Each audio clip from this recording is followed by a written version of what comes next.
ب50. العرف الاحمر 3 كيلو ب50. 3 كيلو ب50. طلع نار.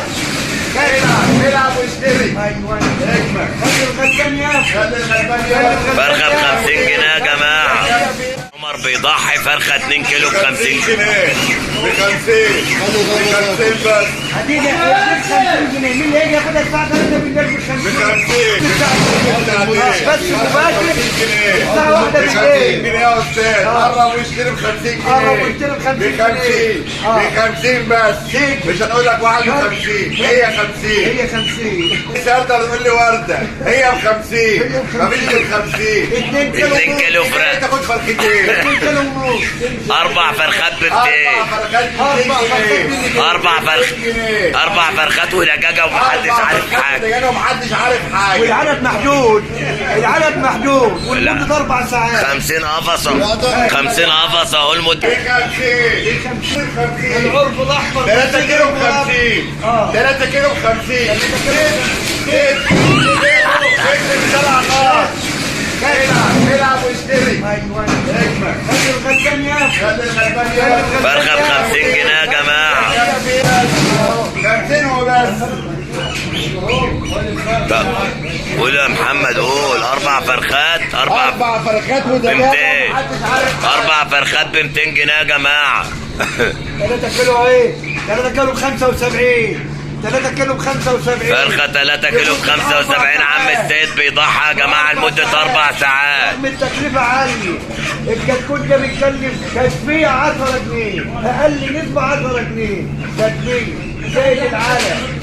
75 لمدة 4 ساعات. زيت مربع خالي اهو. يا رب. وسلمنا الفخ محمود حميد. حب الخلي والدقيق. يلا.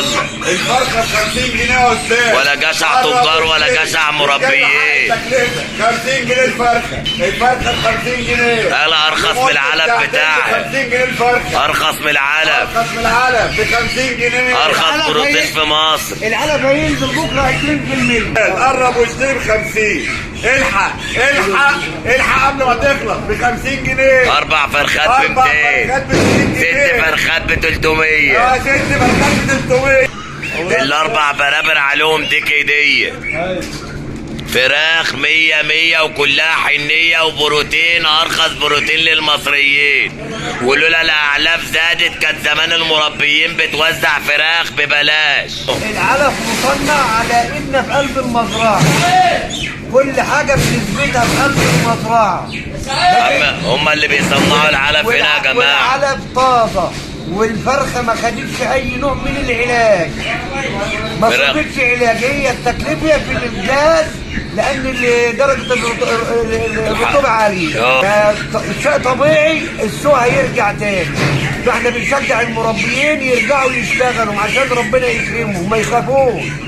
والعلف هينزل ان شاء الله. وعايزين المربيين يرجعوا يربوا تاني زي الاول عشان دي خير بلدنا. علشان خاطر الناس الغلابه والشعب المصري. يسلم يا عم السيد. الله يبارك.